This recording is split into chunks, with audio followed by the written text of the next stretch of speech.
ప్రభు నామన మీ అందరికీ శుభములు తెలియజేస్తున్నాను. మరొకసారి హోప్ టీవీ ఇండియా వీక్షకులందరికీ ప్రేమపూర్వకమైన ఆహ్వానాన్ని తెలియజేస్తున్నాను.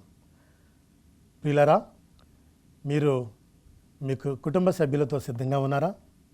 మనం దేవుని యొక్క వాక్యాన్ని కలిసి ధ్యానం చేద్దాం.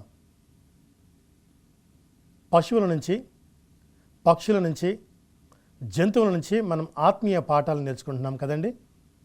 ఈ సమయంలో పక్షుల నుంచి మనం పాఠాన్ని నేర్చుకుందాం.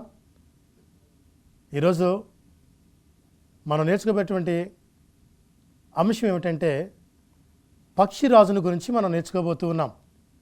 రండి, మీ పరిశుద్ధ గ్రంథాలతో మీరు సిద్ధంగా ఉన్నారు కదండి.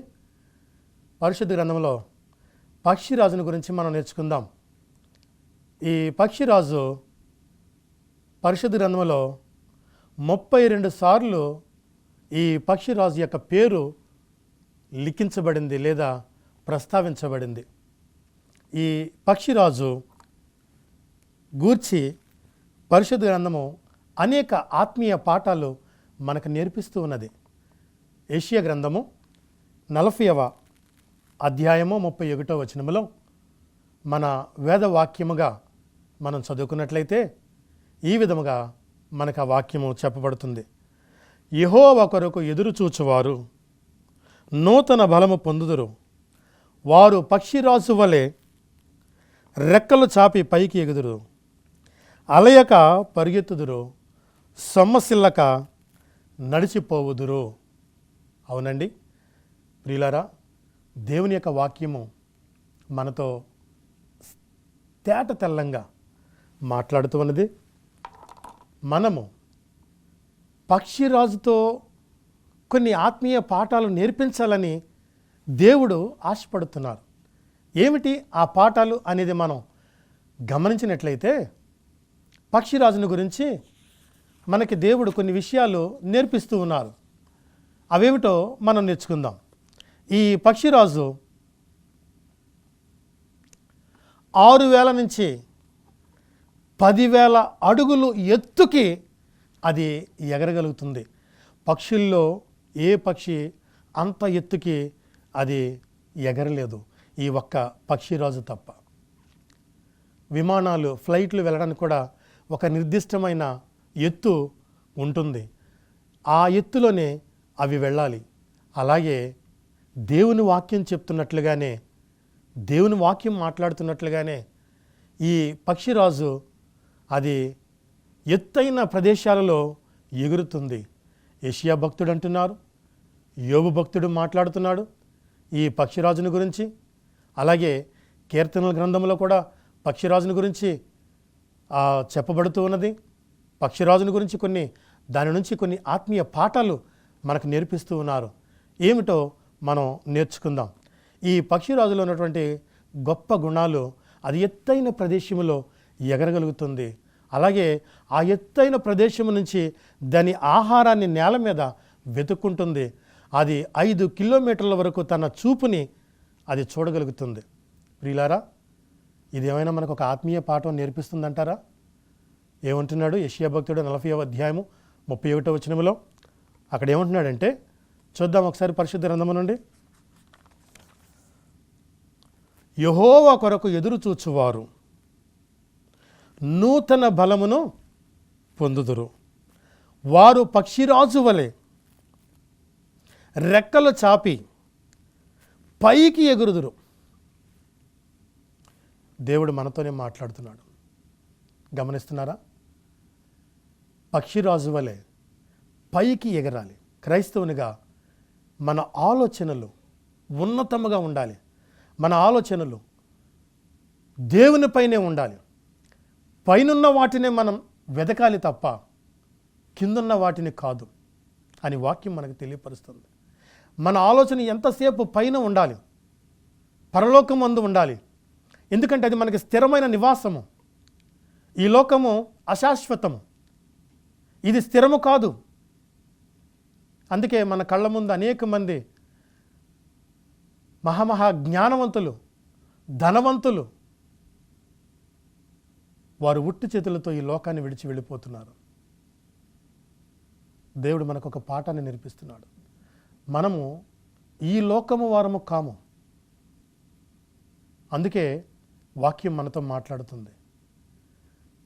పక్షిరాజు వలె రెక్కలు చాపి పైకి ఎగరాలి, అనగా పరలోకం వైపు మన దృష్టి ఉంచాలి. ఈ లోకంలో ఉన్నటువంటి భోగభాగ్యాల కోసం కాదు, ఈ లోకంలో ఉన్నటువంటి పేరు ప్రఖ్యాతుల గురించి కాదు, ఇక మరి దేని గురించి మనం ఈ లోకం వైపు కాదు, కానీ పైనున్న వాటిని మనం గురి కలిగి మనం ముందుకు సాగాలి అని దేవుడు ఈ మాట నుంచి మనకు ఒక సందేశాన్ని పంపిస్తున్నారు. ఇంకేమంటున్నాడంటే, యెహోవా కొరకు ఎదురు చూచువారు నూతన బలము నొందుతారు. దేవునితో ఎవరైతే కలిసి జీవించడానికి ఇష్టపడతారో వారు పడినను, నీతిమంతుడు పడినను 7 మార్లు తిరిగి లేచునని వాక్యం చెప్పినట్లుగా వారు నూతన బలాన్ని పొందుకుంటారు. నూతన బలాన్ని పొందుకుంటారు. పక్షిరాజులో ఈ నూతన బలాన్ని పొందుకునే గుణం ఉందా? ఎస్, ఉంది. అవునండి, ఉంది. ఏమిటో మనం ముందుకు వెళ్ళే కొద్దిగా మనం నేర్చుకుందాం. ఇంకేమంటున్నాడు? అలయక పరిగెత్తుదురు, సొమ్మసిల్లక నడిచిపోవుదురు. కష్టాలు వచ్చాయని, ఇబ్బందులు వచ్చినాయని, శోధనలు వచ్చినాయని, శ్రమలు వచ్చినాయని మనం అలసిపోని అవసరం లేదు. అలయక సొమ్మసిల్లక నడిచిపోవుదురు అని దేవుని యొక్క వాక్యం మనతో మాట్లాడుతుంది. ఇక్కడ ఈ పక్షిరాజు నుంచి దేవుడు మనకి ఏమి నేర్పిస్తున్నారు? వాస్తవానికి పక్షిరాజు అపవిత్రమైన పక్షులలో మొట్టమొదటిది. ఇది అపవిత్రమైనదే, కానీ దేవుడు మనకు ఒక ఆత్మీయ పాఠాన్ని ఈ అపవిత్రమైనటువంటి పక్షిరాజు నుంచి దేవుడు మనకు నేర్పిస్తున్నారు. నేర్చుకుందామా? ఆసక్తి కలిగి ఉన్నారా మీరు? చూద్దాం పరిశుద్ధ గ్రంథము నుండి. ఇంకా ఆ పక్షిరాజులో ఉన్నటువంటి గుణాలు ఏమిటో, మనం దేవుడు మనకి ఏమి నేర్పించాలనుకుంటున్నారో ఒకసారి మనం చూద్దాము. ఇంకా ఇది 70 నుంచి 110 సంవత్సరాల వరకు దీని ఆయుష్కాలం ఉంటుంది. కానీ 40 సంవత్సరాలు వచ్చేసరికి దాని ఒంటి మీద ఉన్నటువంటి ఆ రెక్కలు, ఆ ఈకలు బాగా పెరిగి బరువెక్కిపోతుంది. ఇక ఎగరలేని స్థితిలోకి వచ్చేస్తుంది అది. ఆ తర్వాత దాని కాలు గోర్లు సగం విరిగి ఉంటాయి. ఆ తర్వాత దాని ముక్కు అది కూడా పాడైపోయి ఉంటుంది, పాడవుతూ ఉంటుంది. ఈ 40 ఏళ్ళ వచ్చేసరికి అది ఏం చేస్తుందంటే బాగా ఎత్తైన ప్రదేశానికి వెళ్ళి దాని నివాసాన్ని కట్టుకుంటుంది. దేవుడు ఈ భూమి మీద ఆయన ప్రజల్ని ఎక్కడ పెట్టారో తెలుసా? ఎత్తైన ప్రదేశంలో పెట్టారు. ప్రపంచ భూమండలంలో మధ్య భాగంలో సెంటర్ పాయింట్ యెరూషలేం పట్టణం ఉంది. 7 కొండలున్నవి. ఆ 7 కొండల పైన ఆ యెరూషలేము పట్టణాన్ని దేవుడు నిర్మించారు. ఆ యెరూషలేము పట్టణం మధ్యలో ఉన్నది యెరూషలేము దేవాలయం. ఆ యెరూషలేము దేవాలయం మధ్యలో ఉన్నది దేవుని మందసం. ఆ దేవుని మందసం మధ్యలో ఉన్నది దేవుని యొక్క 10 ఆజ్ఞలు. గమనిస్తున్నారా? దేవుడు ఎంత ప్రత్యేకంగా ఒక ఉన్నతమైన స్థలంలో ఆయన ప్రజల్ని, ఆయనకిష్టమైన జనాంగాన్ని ఆయన ఎంతో ఇష్టంగా అక్కడ పెట్టుకున్నారు. యెషయా గ్రంథంలో యెషయా భక్తుడు చాలా చక్కగా మాట్లాడుతూ దాన్ని వర్ణిస్తూ ఉంటాడు. 5వ అధ్యాయము మొదటి వచనం నుంచి మనం చూస్తే, నా ప్రియుని గురించి పాడేదని వినుడి. నా ప్రియునికి ఒక ద్రాక్ష తోట ఉన్నది. అది ఎక్కడుందంటే ఎత్తైన సత్తువు గల భూమి మీద అది నాటబడింది. శ్రేష్టమైనటువంటి ద్రాక్ష తీగలను అందులో నాటుకున్నారు. అనగా నిన్ను, నన్ను ఆయన ఒక శ్రేష్టమైన ద్రాక్ష తీగలాగా నాటారు. ఆయన మన నుంచి మంచి ఫలాలు ఎదురు చూస్తున్నారు. మనం మంచి ఫలాలు ఫలించాలి, ఆత్మీయ ఫలాలు ఫలించాలని ఆయన ఎదురు చూస్తున్నారు. ఈ పక్షిరాజు కూడా ఎత్తైన స్థలములో తన గూడును కట్టుకుంటుంది. దేవుడు కూడా మనల్ని ఆ ఉన్నతమైన స్థలంలో దేవుడు నిలవబెట్టారు. ఇది గూడు కట్టుకొని ఈ పక్షిరాజు అక్కడ 5 నెలల పాటు ఏకాంతంగా గడుపుతుంది. అనగా 150 రోజుల పాటు అది ఏకాంతంగా గడుపుతుంది.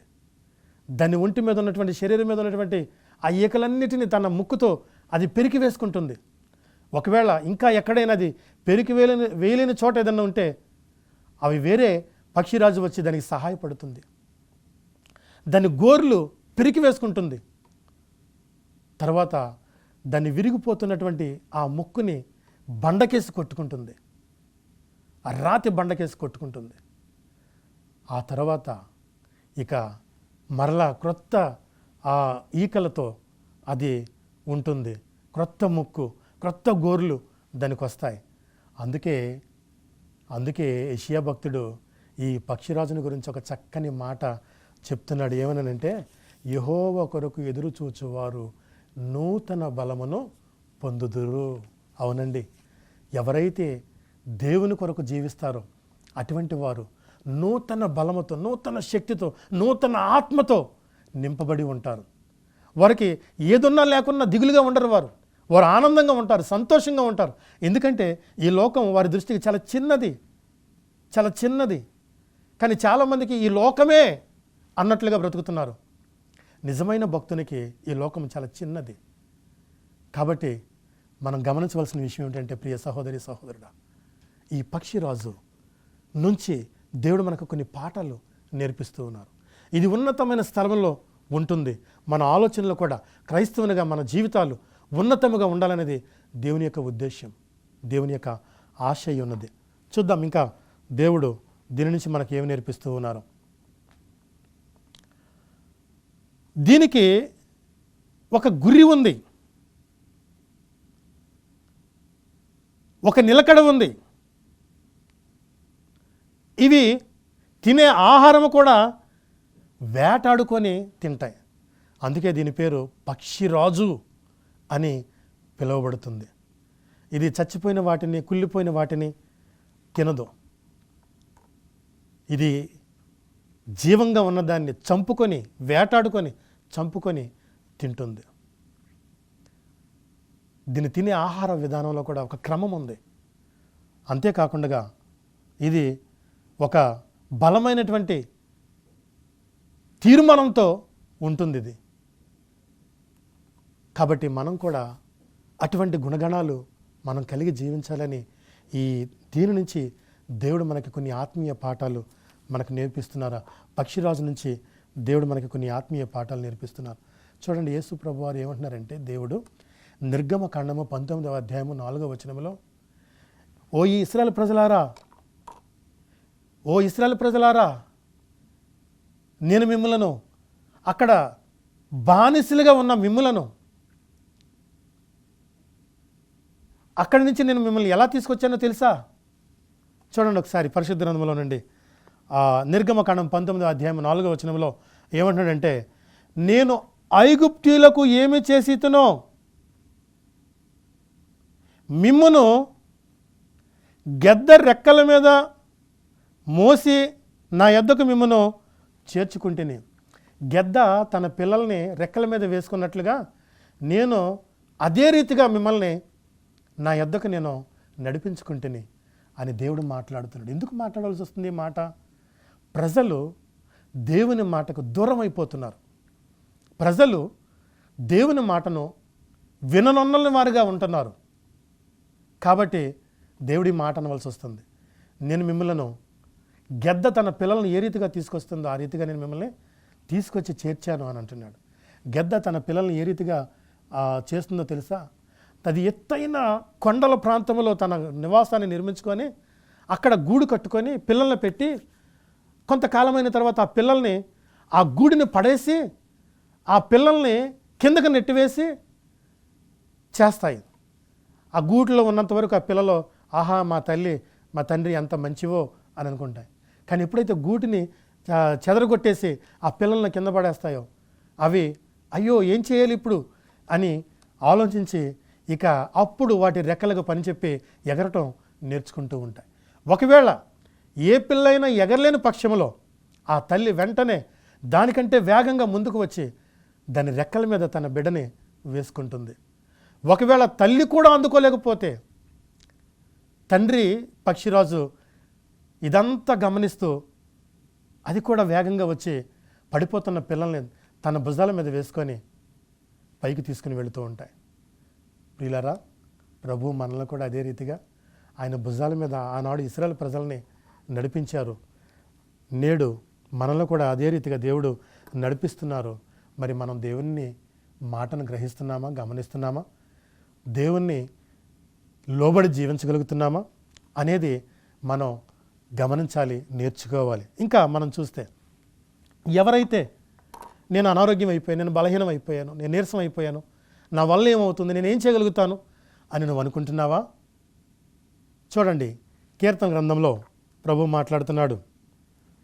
103వ అధ్యాయం 5వ వచనంలో 103వ అధ్యాయం 5వ వచనంలో పక్షిరాజు యవ్వనము వలె నీ యవ్వనమును క్రొత్తదగుచుండునట్లు మేలుతో నీ హృదయమును తృప్తిపరచుదును. జంతువుల నుంచి, చేపల నుంచి, పక్షుల నుంచి దేవుడు మనకి పాఠాలను నేర్పిస్తున్నారండి. దేవుడు మనకి మానవులకు నేర్పిస్తున్నారు పాఠాన్ని. ఎందుకంటే మానవుడు దేవుని మాటకు లోబడట్లేదు కాబట్టి వీటి నుంచి దేవుడు పాఠాలు నేర్పిస్తున్నాడు. ఇంకా యోబు గ్రంథము 39వ అధ్యాయము 27 నుంచి 29 వరకు యాక్యురేట్గా పక్షిరాజు ఏ రీతిగా ఉంటుందో మనం ఏ విధంగా ఉండాలో యోబు చాలా చక్కగా చెప్తున్నాడు. చూడండి, 39వ అధ్యాయం 27వ వచనం నుంచి అక్కడ ఏమంటాడంటే, పక్షిరాజు నీ ఆజ్ఞలకు లోబడి ఆకాశ వీధికి ఎక్కునా, తన గూడు ఎత్తైన చోటను కట్టుకొనునా, అది రాతి కొండ మీద నివసించును, కొండ పేటు మీదను ఎవరునూ ఎక్కజాలని ఎత్తు చోటున గూడు కట్టుకొనును. చూడండి, తర్వాత 29వ వచనంలో కూడా అక్కడ నుండి తన ఎరను వెదుకును, దాని కన్నులు దానిని దూరము నుండి కనిపెట్టును, దాని పిల్లలకు రక్తము పీల్చును కనిపెట్టును అని వాక్యం మనకి నేర్పిస్తూ ఉంది. చూసారా, పక్షిరాజు ఉన్నతమైన స్థలాల్లో, ఎత్తైన ప్రదేశంలో తన పిల్లల కోసం, తన కోసం ఏ రీతిగా గూడు కట్టుకొని ఉంటుందో అవన్నీ కూడా దాని గురించి ఈ గ్రంథంలో రాయబడింది. లేవికాండం 11వ అధ్యాయంలో ఇది అపవిత్రమైన పక్షులలో మొట్టమొదటి స్థానంలో ఉంది అని ఇక్కడ మనకి తెలియపరుస్తూ ఉన్నాడు. తర్వాత దానియేలు గ్రంథంలో కూడా 7వ అధ్యాయం 4వ వచనంలో మొదటిది సింహమును పోలి ఉన్నది, కానీ దానికి పక్షిరాజు రెక్కల వంటి రెక్కలు 2 కలవు అని దానియేలు గ్రంథము 7వ అధ్యాయంలో ఆ ప్రవచనాన్ని గురించి అక్కడ మనకి వర్ణిస్తూ ఉన్నాడు దాని గురించి. అలాగే ప్రకటన గ్రంథం 4వ అధ్యాయం 7వ వచనంలో కూడా మనం చూసినట్లయితే మొదటి జీవి సింహము వంటిది, రెండవ జీవి దూడ వంటిది, మూడవ జీవి మనుషునిది వంటిది, మరియు ముఖము వంటిది, నాలుగవ జీవి ఎగురుచున్న పక్షిరాజు వంటిది అని ప్రకటన గ్రంథంలో కూడా మనకు తెలియపరుస్తూ ఉన్నారు. ప్రియులారా, చివరి దినాల్లో జీవిస్తున్న మనకు శ్రమలు ఎదురవుతాయి, కష్టాలు వస్తాయి. కాబట్టి ఈ సంఘము, ఈ స్త్రీ అనే సంఘము మనము ఎక్కడుండాలి, ఏం చేయాలి అనేది మనం చూస్తే పరిశుద్ధ గ్రంథం మనకు చెప్తుంది, మనకు నేర్పిస్తుంది. ప్రకటన గ్రంథం 12వ అధ్యాయము 14వ వచనములో ఇక్కడ ఏమంటున్నాడంటే, సంఘము అరణ్యములోకి పక్షి రెక్కలతో కట్టుకున్నట్లుగా కాలములు అర్ధకాలము అరణ్యములోకి వెళ్ళిపోవాలి. ఎస్, అవును ప్రియ సహోదరి సహోదరుడా, చివరి దినాల్లో అంత్యకాలములో నివసిస్తున్నటువంటి మనము, అపాయకరమైనటువంటి దినాల్లో నివసిస్తున్నటువంటి మనము, ఆరాధనకు సమయము, అవకాశము దొరకని కాలములో నివసిస్తున్నటువంటి మనము చేయవలసిన పని ఏమిటంటే, అరణ్యాల్లోకి వెళ్ళిపోయి మనము దేవుణ్ణి స్తుతించుకోవాలి, మనం దేవుణ్ణి ఆరాధించుకోవాలి, మనం దేవుణ్ణి కలిగి జీవించాలి అని దేవుని యొక్క వాక్యం మనకి నేర్పిస్తుంది. సంఘము, స్త్రీ అను సంఘం అంతా కూడా, ఎందుకంటే ఇక్కడే ఉంటే మనకి అమ్మటానికి కొనడానికి ఇలాంటివి ఏమి మనకి చేయనివ్వరు. వీటన్నిటికీ మనకి ఆటంకపరుస్తారు. మన భక్తి జీవితాన్ని అనేక విధాలుగా ఆటంకపరుస్తూ ఉంటారు. అడుగడుగున ఇబ్బందులు పాలు చేస్తూ ఉంటారు. అటువంటి సమయంలో మనము చేయవలసిన పని ఏమిటంటే, సంఘము అరణ్యాల్లోకి వెళ్ళిపోయి, పక్షిరాజు రెక్కలు కట్టుకున్నట్లుగా అరణ్య ప్రాంతాలకు వెళ్ళిపోయి అక్కడ మనం దేవుణ్ణి కొంతకాలము ఆరాధన చేసుకోవాలి, దేవుని స్తుతించుకోవాలి, దేవునితో మనం కలిసి జీవించాలి. ఒకవేళ శ్రమలు వస్తే మరి అక్కడికి వెళ్ళి మనం తినడానికి ఎలాగండి, త్రాగడానికి ఎలాగండి? దేవుడే పోషిస్తాడు. ఏలియాని పోషించిన దేవుడు, కాకుల ద్వారా ఏలియాని పోషించిన దేవుడు నిన్ను నన్ను కూడా దేవుడే పోషిస్తాడు. కాబట్టి మనము అన్నిటికీ సిద్ధపడి ఉండవలసిందిగా మనం చేస్తున్నాను. చూసారా, పక్షుల నుంచి మనకి ఎన్ని ఆత్మీయ పాఠాలు దేవుడు నేర్పిస్తున్నాడు. చివరిగా మరొక వాక్యాన్ని చదువుకుందాం. ఇన్ని రకాల పక్షులు మనం చూస్తున్నాం కదా. పక్షులను చూసి యేసుప్రభు వారు ఈ లోకంలో ఉన్నప్పుడు, ఆయన సువార్తను ప్రకటిస్తున్నప్పుడు ఆయన చక్కని మాట అన్నారు. ఆ ఎగురుతున్నటువంటి పక్షుల గుంపుగా కొన్ని పక్షులు చక్కగా వలస వెళుతూ ఉంటాయి. ఆ పక్షులు వెళుతుండటం చూసి ప్రభు ఏమన్నారంటే, పక్షులు చూడుడి, అవి విత్తవు, కోయవు, కొట్టల్లో కూర్చుకొనవు, అయినను అవి ఎప్పుడూ పస్తు లేకుండా దేవుడు వాటిని పోషిస్తున్నాడు. వాటికంటే మీరు శ్రేష్ఠులు కారా అని దేవుడు మాట్లాడుతున్నారు. సహోదరి సహోదరుడా, పక్షుల నుంచి మనకి ఇన్ని పాఠాలు నేర్పిస్తున్న దేవుడు వాటికంటే మనం శ్రేష్టమైన వారమని గుర్తు చేస్తున్నారు. అవునండి, వాటికంటే మనం శ్రేష్టమైన వారము. ఎందుకో తెలుసా? ఆయన పోలికలో, ఆయన రూపములో, ఆయన స్వభావములో నిర్మించబడ్డామండి. ఆయన స్వహస్తాలతో నిర్మించబడ్డామండి మనం. అందుకే మనం వాటికంటే శ్రేష్టమైన వారమని దేవుడు మనకు తెలియపరుస్తున్నారండి.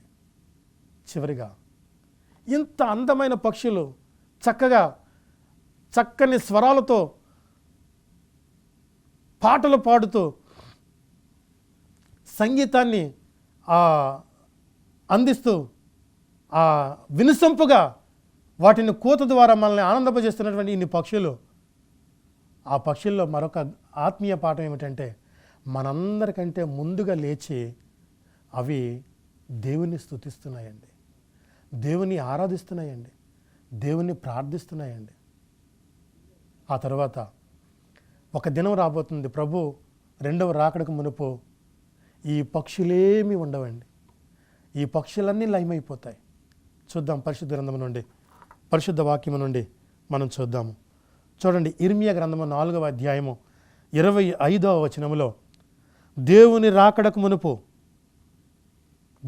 రాకడకు మునుపు ఈ ఆకాశ పక్షులన్నీ కూడా ఎగిరిపోతాయి, నరులెవ్వరూ ఉండరు. ఆ 1000 ఏళ్ల కాల సమయంలో ఇక ఈ పక్షులేమీ ఉండవు. ఈ పక్షులన్నీ కూడా లయమైపోతాయి, ఇవన్నీ మాయమైపోతాయి. వీటన్నిటిని దేవుడు తీసివేయబోతున్నారు. సో కాబట్టి ప్రియమైన వారలారా, పక్షుల నుంచి దేవుడు మనకి ఆత్మీయ పాఠాలు నేర్పిస్తున్నారు.